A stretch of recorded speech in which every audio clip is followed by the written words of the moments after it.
केंद्रीय मंत्री किशन रेड्डी ने कहा, एमएलसी चुनाव के नतीजे तेलंगाना के लोगों की आकांक्षाओं पर खरे उतर रहे हैं। उन्होंने कहा, टीचर्स एमएलसी चुनाव में सरकार को सबक सिखाया है। किशन रेड्डी ने कहा, लोगों का मानना है बीजेपी सरकार से ही बदलाव संभव है। केंद्रीय मंत्री किशन रेड्डी ने कहा, एमएलसी चुनाव के नतीजे तेलंगाना के लोगों की आकांक्षाओं पर खरे उतर रहे हैं। उन्होंने कहा, टीचर्स एमएलसी चुनाव में सरकार को सबक सिखाया है। किशन रेड्डी ने कहा, लोगों का मानना है बीजेपी सरकार से ही बदलाव संभव है। देश भर के छोटे बच्चों के स्वास्थ्य पर ध्यान देने के लिए भारत के प्रधानमंत्री नरेंद्र मोदी के निर्देश पर एक निजी समारोह हॉल में हेल्दी बेबीज शो का आयोजन किया गया। कार्यक्रम में मुख्य अतिथि के रूप में केंद्रीय मंत्री किशन रेड्डी और चिंतला रामचंद्र शामिल हुए। संसदीय क्षेत्र की हर बस्ती और कॉलोनी हाउसिंग सोसाइटी में एक स्वस्थ बेबी शो का आयोजन किया गया। उसी के हिस्से के रूप में किशन रेड्डी ने खैरताबाद निर्वाचन क्षेत्र से बंजारा हिल्स रोड नंबर 1 के बंजारा फंक्शन हॉल में आयोजित हेल्थ बेबी शो में भाग लिया। किशन रेड्डी ने कहा, आने वाले दिनों में हम इस कार्यक्रम को दोगुना करेंगे। केंद्र सरकार देश भर में गरीब परिवारों से जुड़ी माताओं के स्वास्थ्य के लिए पोषण मास नाम से आयोजन करेगी। राज्यपाल तमिलिसाई सौंदरराजन ने सुझाव दिया, बच्चों को कम उम्र से ही अपने स्वास्थ्य का ध्यान रखना चाहिए। उन्होंने डाउन सिंड्रोम से पीड़ित बच्चों को प्रोत्साहित करने के लिए आयोजित राष्ट्रीय खेलों का समापन समारोह में भाग लिया। राज्यपाल ने खेलों में उत्कृष्ट प्रदर्शन करने वाले बच्चों को मेडल से सम्मानित किया है। उन्होंने तारीफ करते हुए कहा, डाउन सिंड्रोम वाले बच्चे बहुत खास होते हैं। ऐसे बच्चों की देखभाल करने वाले सभी माता पिता समाज के लिए रोल मॉडल है।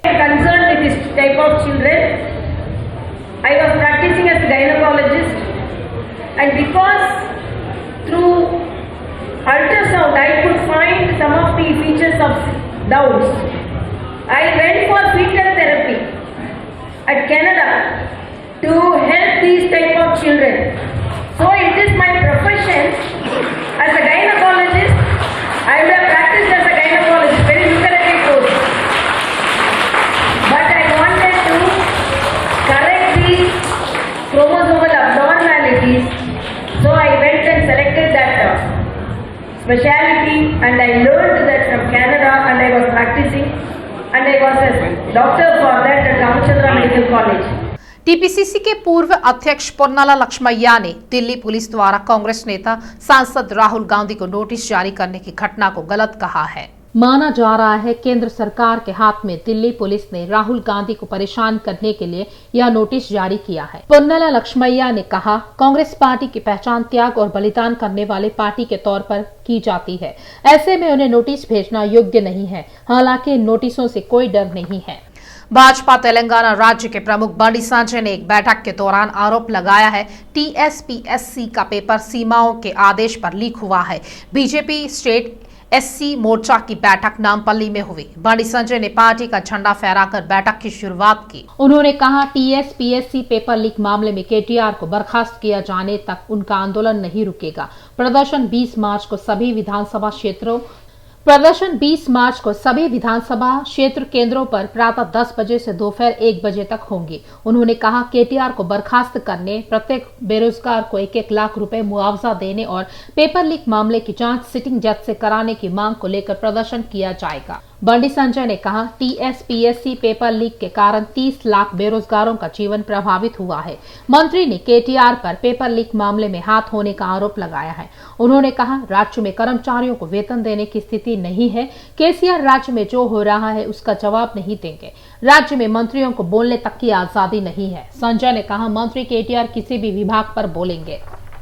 टीपीसीसी प्रमुख रेवंत रेड्डी ने आरोप लगाया, मंत्री केटीआर के पीए तिरुपति टीएसपीएससी पेपर लीक कहानी के पीछे खड़े हैं। रेवंत ने कामारेड्डी जिले के गांधारी में बेरोजगारी को लेकर भूख हड़ताल शुरू की। रेवंत ने खुलासा करते हुए कहा, पेपर लीक मामले में केटीआर, पीए तिरुपति और A2 आरोपी राजशेखर रेड्डी पड़ोसी गांव के हैं।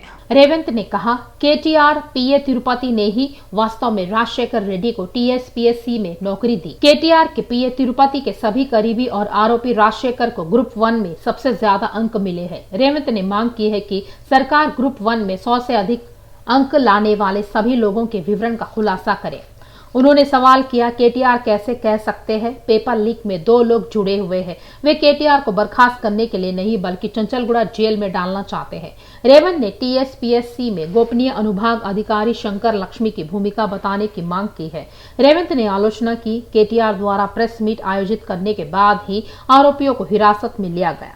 रेवंत ने आरोप लगाया, पेपर लीक मामले में सरकारी अधिकारियों से बचने के लिए आरोपियों को हिरासत में लेकर अपराध कबूलने की धमकी दी जा रही है। रेवंत ने मांग की, आरोपियों को हिरासत में लिए जाने के बाद से सरकार को सीसीटीवी फुटेज और चंचलगुड़ा जेल का विवरण दिखाना चाहिए। बसपा नेता आरएस प्रवीण कुमार ने पूछा, अनशन करते समय क्या दरवाजा तोड़कर उन्हें गिरफ्तार सही है? हालांकि अनशन शांतिपूर्ण तरीके से किया जा रहा है। उन्होंने कहा, अगर वे सरकार के गलत कामों पर सवाल उठाते हैं तो उन्हें गिरफ्तार कर चुप करा दिया जाता है। सरकार पेपर लीक मामले में ईमानदार है तो उन्होंने सीबीआई से जाँच की मांग की है।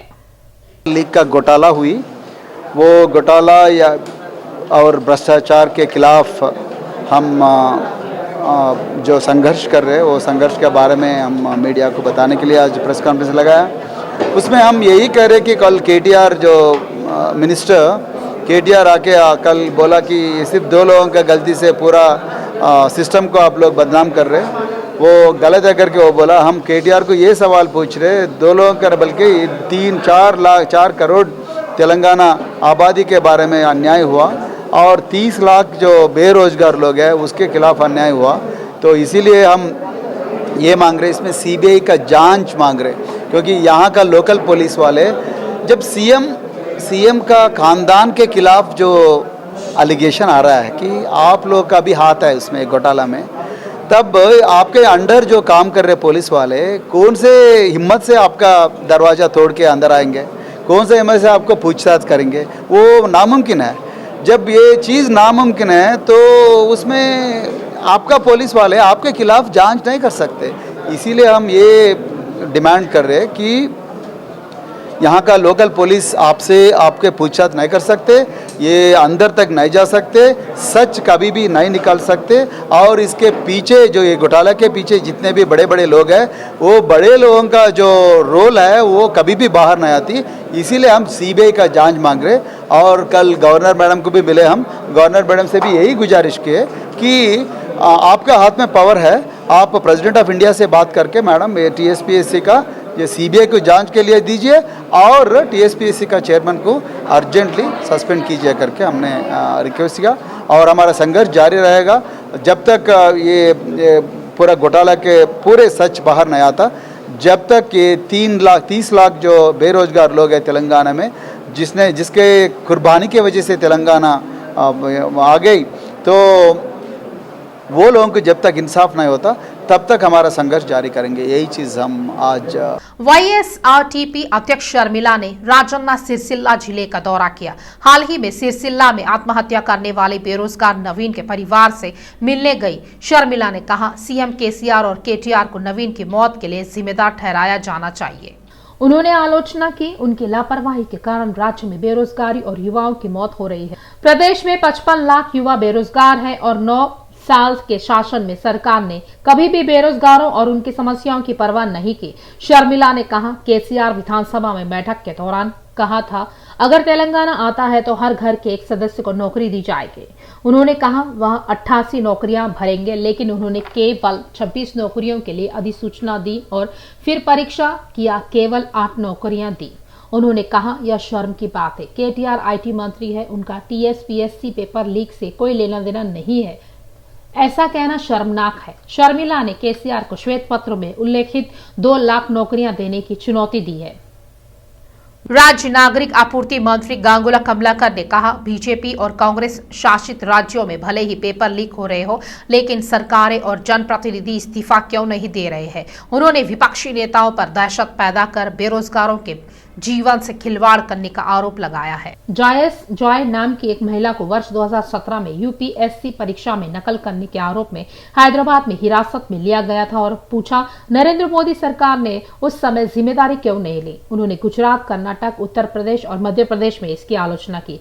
बीजेपी शासित राज्यों में नौकरियां लीक करना और बेचना आम बात हो गई है। उन्होंने कहा, स्कैन को दिया गया नाम कांग्रेस है। अगर रोशैया के शासनकाल में एपीपीएससी कि किसी सदस्य को गिरफ्तार किया गया था तो तत्कालीन मंत्रियों ने सवाल किया था क्या वह इस्तीफा दे देती। उन्होंने स्पष्ट किया टीएस लोक सेवा आयोग एक संवैधानिक निकाय है और इसमें सरकार की कोई भागीदारी नहीं होती है। खुलासा हुआ है अब तक 37,000 नौकरियां निकाली गई है तो कोई मामूली आरोप नहीं लगाया गया है। उन्होंने कहा 2 लोगों की गलती से केटीआर को मामले से क्या लेना देना। कहा जाता है इस महीने की 12 तारीख को जब मामला सामने आया तो इससे पहले विपक्ष कोई मौका पाता सरकार ने कार्रवाई की और आरोपी को गिरफ्तार कर लिया। कांग्रेस नेताओं ने कृषि मंत्री निरंजन रेड्डी से मंत्री आवास में मुलाकात की। कांग्रेस प्रतिनिधि मंडल के सदस्यों ने बेमौसम बारिश के कारण फसल बर्बाद होने वाले किसानों की मदद के लिए एक याचिका मंत्री को सौंपी और कहा हाल ही में हुई भारी ओलावृष्टि से नष्ट हुई फसलों का आकलन किया जाए और उन्हें पर्याप्त मुआवजा दिया जाए। हाल ही में भारी ओलावृष्टि से क्षतिग्रस्त हुई फसलों को अन्य विवरणों का आकलन करने और पर्याप्त मुआवजा देने के लिए कहा गया है। मंत्री से मिलने वालों में कांग्रेस नेता जग्गा रेड्डी, वीएच कोदंड रेड्डी और रामुलु नायक शामिल थे। सरूनगर भाजपा कॉर्पोरेटर अकुला श्रीवाणी अंजन ने 3 बार मल्लन्ना के कार्यालय पर हुए हमले की निंदा की है। उन्होंने पूछा क्या तेलंगाना के लोगों पर हमला किया जाएगा। उन्होंने कहा गुलाबी नेता हमला कर रहे हैं, लोकतंत्र की बात कर रहे हैं, हास्यास्पद है। वही दूसरी ओर विपक्ष सवाल करता है तो उन पर हमला कर गिरफ्तार कर लिया जाता है। वनस्थलीपुरम वैदेही नगर कॉलोनी स्थित अक्षरा स्कूल श्री विकास मॉडल श्री विकास मोंटेसरी अक्षरा मोंटेसरी में विज्ञान प्रदर्शनी का आयोजन किया गया। कार्यक्रम में मुख्य अतिथि के रूप में हयातनगर मंडल शिक्षा अधिकारी हीरा नायक शामिल हुए। वैदेही नगर कॉलोनी नॉर्थ ओनर्स वेलफेयर अध्यक्ष पोगुला रामबाबू भी इस कार्यक्रम में शामिल हुए। हीरा नायक ने कहा अक्षरा स्कूल के विद्यार्थियों ने शानदार प्रतिभा का परिचय दिया है।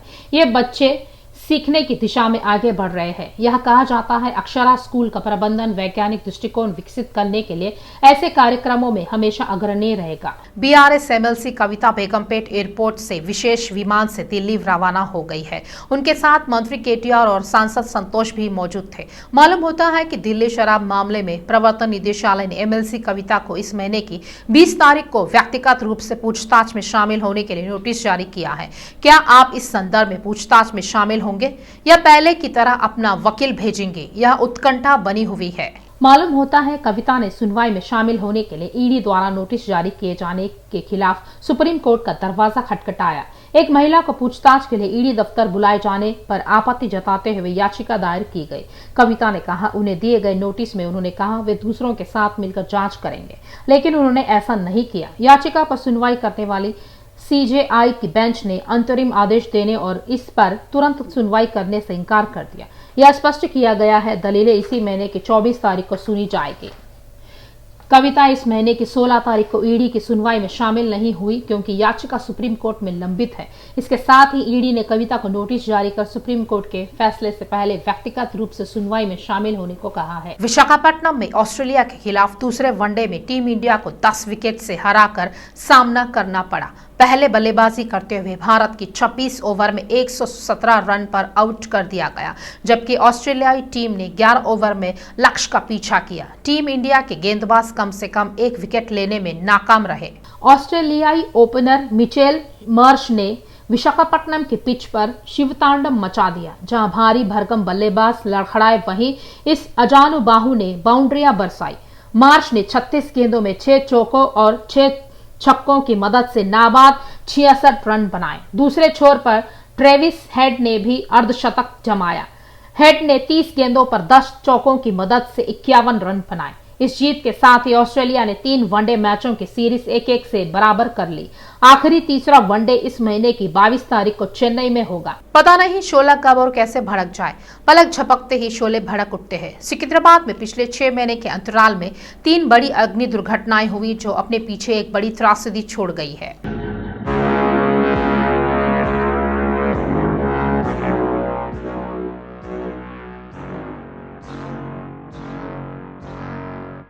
सिकंदराबाद में पिछले कुछ सालों में आग लगने की 3 बड़ी घटनाएं हो चुकी हैं और इन घटनाओं से पीछे छोड़ी गई त्रासदी सब कुछ नहीं है। इन हादसों में अब तक 29 लोगों की मौत हो चुकी है। आग लगने की दुर्घटनाएं कम समय में हो रही है। हादसों के बाद राहत उपायों के अलावा सरकार घटनाओं को होने से रोकने के लिए कोई निवारण उपाय नहीं कर रही है।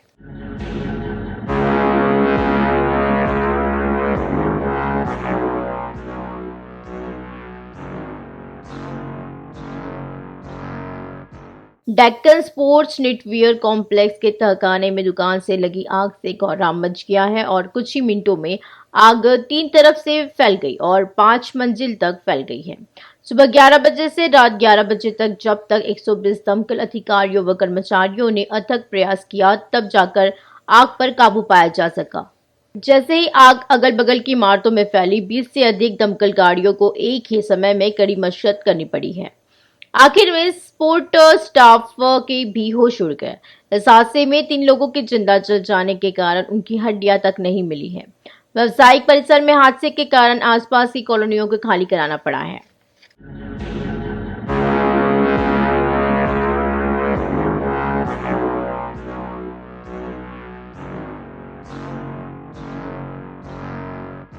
हमेशा भीड़भाड़ वाले इस परिसर में कल भीषण आग लग गई थी और 6 लोग मारे गए थे।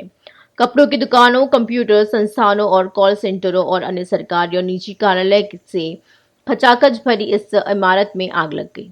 इसी क्रम में काफी मात्रा में धुआं फैल गया और पेंट के डिब्बे फटने से हादसे की गंभीरता बढ़ गई है। आग की चपेट में 15 से ज्यादा लोग आ गए। 7 लोगों की बड़ी मुश्किल से बाहर निकाला गया। 6 लोग दूसरी मंजिल में फंस गए और बीमार पड़ गए। हालांकि उन्हें अस्पताल ले जाया गया लेकिन उनकी जान नहीं बची है। इस प्रकार 6 महीने के अराल में समय में एक ही क्षेत्र में लगी 3 भीषण आग ने शहरवासियों को बेचैन कर दिया। इस आग में जनमाल के भारी नुकसान के अलावा मासूमों की जान भी जा रही है और इस दिशा में सख्त कदम नहीं उठाए जा रहे। दुर्घटना होने पर बचाव कर्मियों को आग पर काबू पाने की काफी मशक्कत करनी पड़ती है।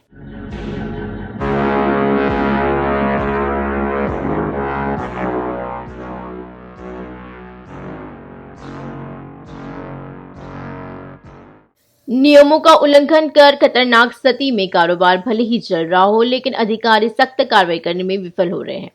अवैध निर्माण घरेलू उपयोग के लिए बने मकानों को बड़े बड़े व्यावसायिक परिसरों में तब्दील कर दिया गया है। सड़कों पर अतिक्रमण हो रहा है लेकिन बल्दिया और पुलिस इसकी अनदेखी कर रही है और आरोप लगाया जा रहा है कि यह स्थिति इसलिए पैदा हुई है क्योंकि कुछ निचले स्तर के अधिकारी स्थानीय स्तर पर रिश्वत ले रहे हैं। शहरवासी चाहते हैं कि सरकार जागे और नियम विरुद्ध चल रहे व्यापारिक प्रतिष्ठानों के खिलाफ कड़ी कार्रवाई करे ताकि भविष्य में ऐसी घटनाओं की पुनरावृत्ति न हो। विशेषज्ञों का कहना है कि किसी दुर्घटना के बाद जल्दबाजी करने के बजाय पहले से सतर्क रहने पर जानमाल का नुकसान को रोकने का मौका है।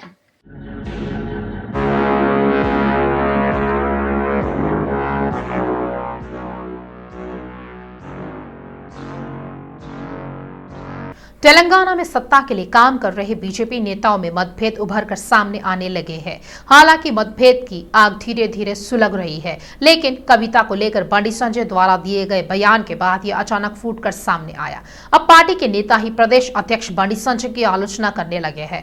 ऐसे समय में जब पार्टी नेताओं ने वरिष्ठों को दिल्ली बुलाकर आपसी मतभेद भुलाकर साथ मिलकर काम करने का निर्देश दिया, अब खुद प्रदेश अध्यक्ष को निशाने पर लेना चर्चा का विषय बन गया है।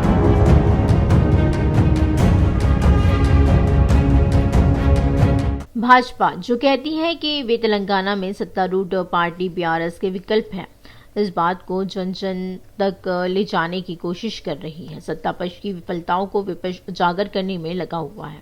ऐसे में अचानक से पार्टी में मतभेद खुलकर सामने आ गए।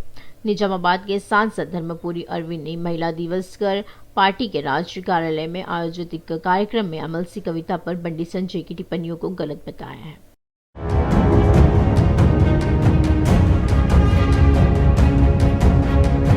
पार्टी के कार्यकर्ता फुसफुसा रहे कि अरविंद के घोर असंतोष के पीछे कुछ बड़ा कारण है।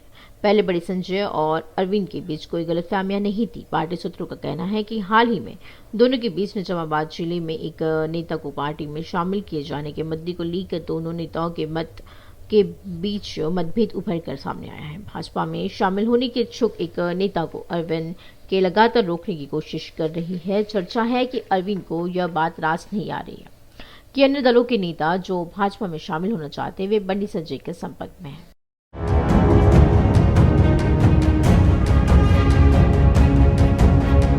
पार्टी के वरिष्ठ नेता पेराला शेखर राव ने भी बंडी संजय पर निशाना साधा और असंतोष को हवा दी है। अरविंद ने फेसबुक पर पोस्ट किया कि उनकी टिप्पणी 100% जायज है। अरविंद ने कहा कि किशन रेड्डी, लक्ष्मण और अन्य वरिष्ठों को भी इसका विरोध करना चाहिए था। बंडी संजय पर गंभीर आरोप लगाए कि अध्यक्ष में परिपक्वता नहीं है। पराला शेखर राव का अपनी पोस्ट में दीर्घकालीन कार्यालय में अपमान, समन्वय की कमी और व्यक्तिगत आर्थिक स्वार्थ जैसे बिंदुओं को साबित करने को तैयार करने वाला बयान भाजपा में खलबली मचा रहा है।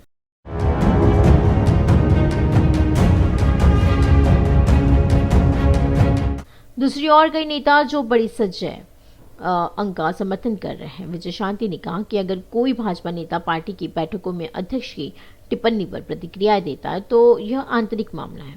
उन्होंने कहा कि अगर संजय को अपने शब्द वापस लेने पड़े तो केसीआर, उनके परिवार और कई बीआरएस नेताओं को कई बार वापस लेना होगा। विधायक राजा सिंह ने संजय पर वन की टिप्पणी की निंदा की है। किस बारे में बात करें? कहा जाता है कि संजय जानते हैं कि क्या नहीं करना है।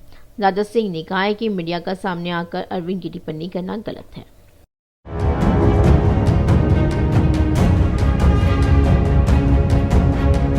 बंडी संजय और विधायक के टेलर राजेंद्र के बीच मतभेद के बाद प्रशासन के संज्ञान में आने के बाद उसने प्रदेश के प्रमुख नेताओं को दिल्ली तलब किया है।